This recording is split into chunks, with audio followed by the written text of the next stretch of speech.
Merci à vous d'être tous là cet après-midi, il fait très très chaud. Qui aurait envie de faire un petit tour en bateau sur un lac? Vous? Tout le monde? Alors je vous embarque, c'est parti. Je vous invite à venir vous installer dans la barque. Alors pas celle couverte par les flots dans laquelle Jésus dormait, mais celle qui, battue par la houle, faisait face à un vent contraire, ce qui fait que les disciples avaient du mal à ramer.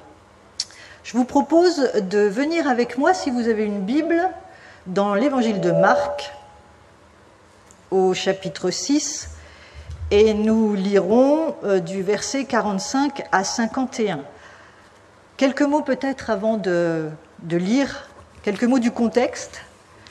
Jésus vient d'apprendre que Jean le Baptiste, appelé Yohanan l'Immergeur,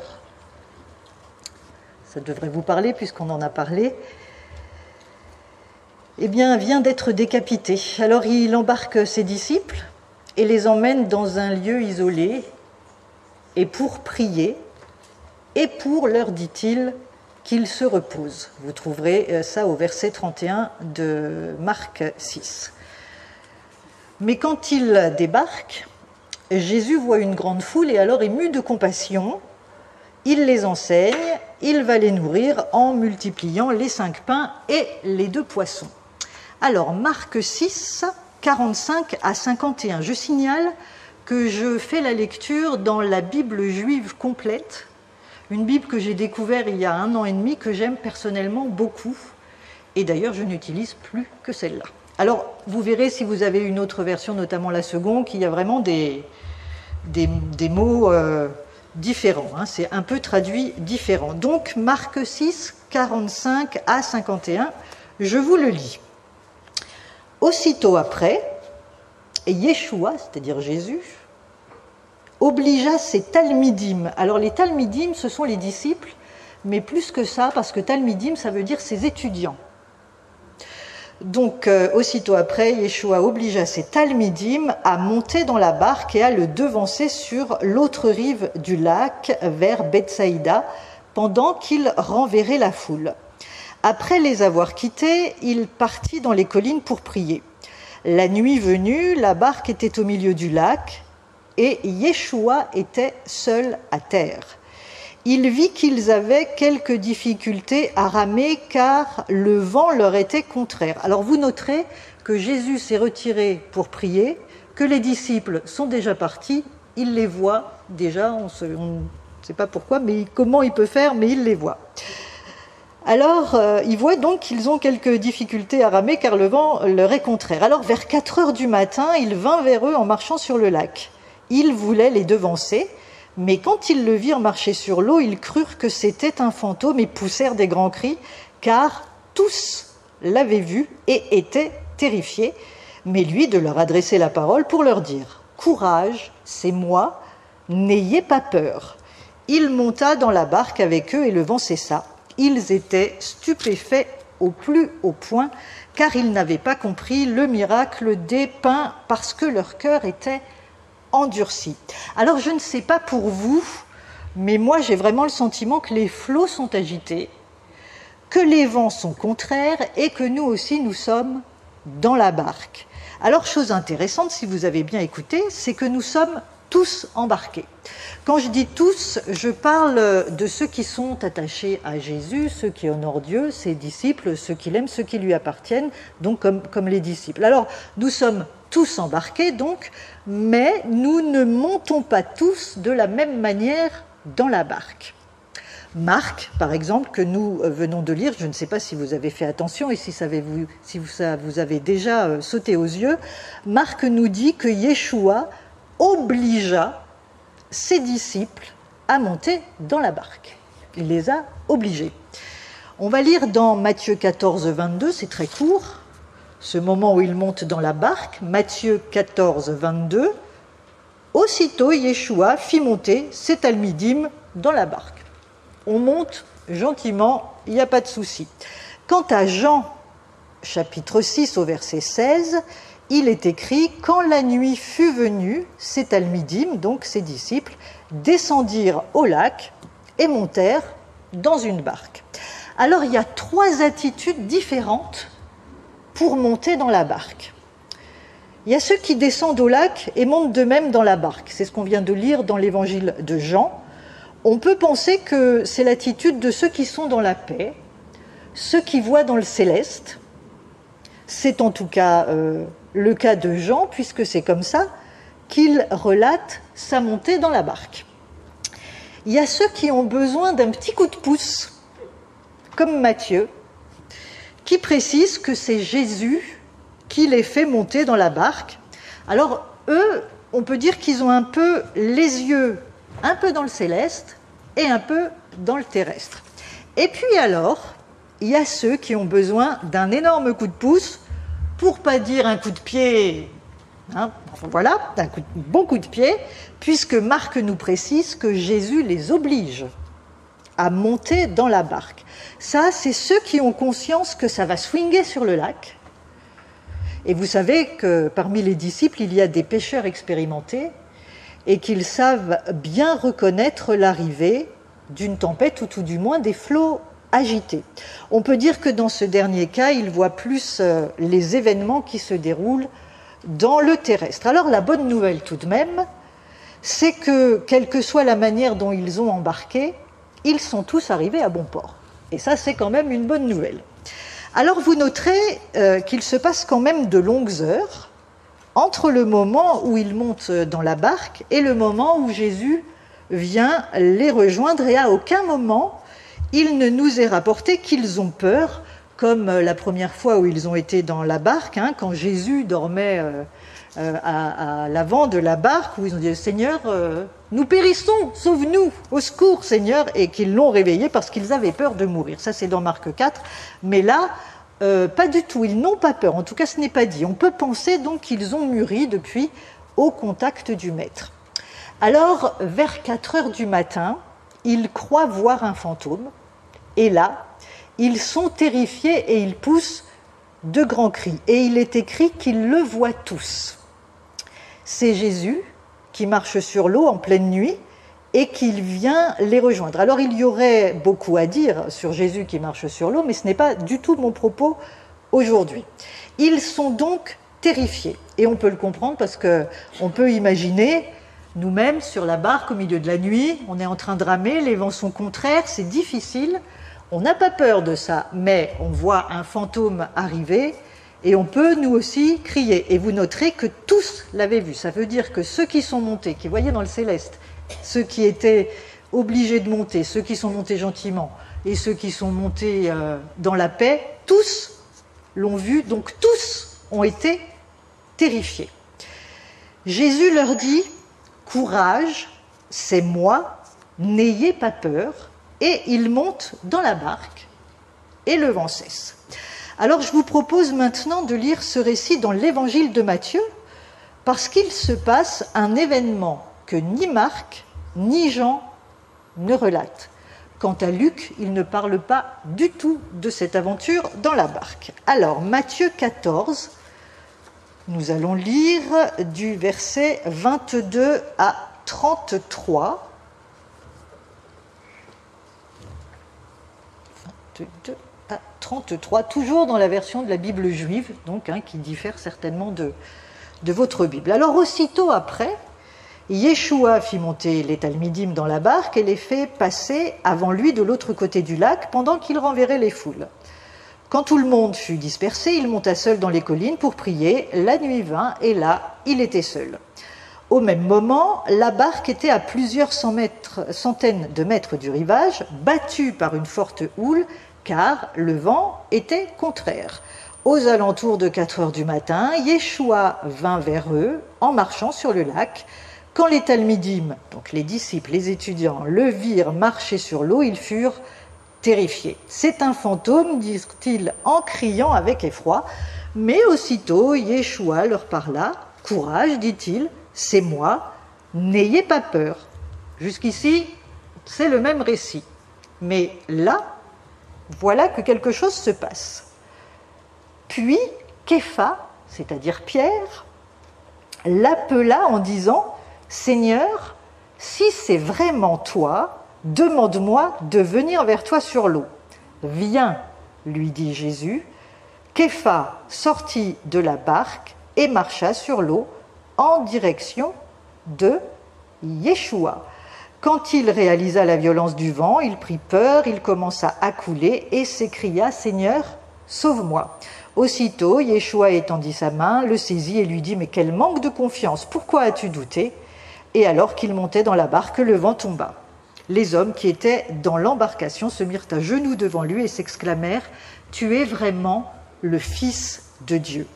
Alors, je me suis posé une question en lisant ce récit.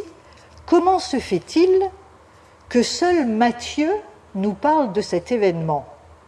C'est un événement très important quand même. Pierre qui marche sur l'eau, pourquoi n'en ont-ils pas parlé? Eh bien, peut-être tout simplement parce que, bien que tous ensemble dans la barque, ils ne voient pas la même chose. On a l'impression que cette parenthèse céleste s'est glissée dans le récit. 4 petits versets qui nous amènent dans une toute autre dimension. L'impression qu'il y a une barque dans la barque. Je m'explique. Ils sont tous dans la barque et Jésus leur dit à tous « Courage, c'est moi, n'ayez pas peur ». Cette barque, c'est l'image de l'arche de Noé dans laquelle nous sommes tous protégés. « Courage, c'est moi, n'ayez pas peur », il s'adresse à tout le monde. Mais Pierre, lui, il interpelle Jésus en lui disant « Seigneur, si c'est vraiment toi, demande-moi de venir vers toi sur l'eau ». Et quand Jésus lui dit « Viens », il sort de la barque. Alors pourquoi ? Parce que Pierre a reconnu la voix intime de Jésus. Celui qui lui a dit « Suis-moi », il reconnaît cette voix. Ça me fait penser à Marie au tombeau qui croit voir un jardinier qui lui demande « Où a-t-on mis son Seigneur ?» et qui reconnaît seulement Jésus quand il lui dit « Marie ». Elle reconnaît sa voix, sa manière de lui parler à elle. C'est exactement la même chose quand Jésus dit à Pierre « Viens ». C'est cette même voix intime qui lui a dit « Suis-moi ». Marc nous dit dans son récit « L'heure est avancée ». Alors je crois que c'est le temps dans lequel nous sommes, tout simplement. Flot agité, vent contraire, la barque a quitté le rivage et nous sommes tous dans cette barque, protégés et assurés d'arriver à bon port, sains et saufs. Vous savez, l'impression que les amarres ont été détachées et on est sur la mer, sur les flots agités, on ne peut plus reculer. Comment vous dire ? Imaginez, vous avez un projet, et puis vous commencez ce projet, et puis vous vous dites « Oh, non, je ne le sens pas, je vais l'arrêter ». Imaginez par exemple aussi, et là ça va vous parler mesdames, toutes celles qui ont eu des enfants, une grossesse. On est enceinte, on est contente, et à un moment donné on se dit « Il va falloir accoucher ». On ne peut plus reculer, on ne peut plus se dire « Je ferai ça plus tard, j'arrête ». Je crois que c'est les temps dans lesquels nous sommes. La barque est sur les flots agités, nous sommes tous embarqués de gré ou de force dans cette barque. Nous, ses disciples, nous, ses bien-aimés, et nous sommes tous protégés. Mais il y a aussi dans cette barque une autre barque, et c'est la barque de notre intimité avec Jésus, qui fait que durant cette traversée, nous pourrons expérimenter comme Pierre de vivre l'extraordinaire et de marcher sur les eaux d'en haut. Pierre a marché sur les eaux dans l'eau, sur les eaux d'en haut, il a marché sur le céleste. Alors je crois que ça dépend de nous, si nous voulons sortir de la barque et vivre l'extraordinaire comme l'a vécu Pierre, puisque vous noterez que c'est Pierre qui a demandé à Jésus de le faire marcher sur l'eau. C'est pas Jésus qui lui a dit « Allez Pierre, on va faire une expérience, sors si tu veux vivre quelque chose ». Non, Pierre a dit « Seigneur, si c'est toi, demande-moi de sortir ». Et Jésus lui dit « Viens, suis-moi, viens avec moi, tu vas vivre l'extraordinaire ». Et vivre l'extraordinaire, vivre le miracle dans les temps dans lesquels nous sommes, ça dépend de notre envie de rentrer dans cette dimension.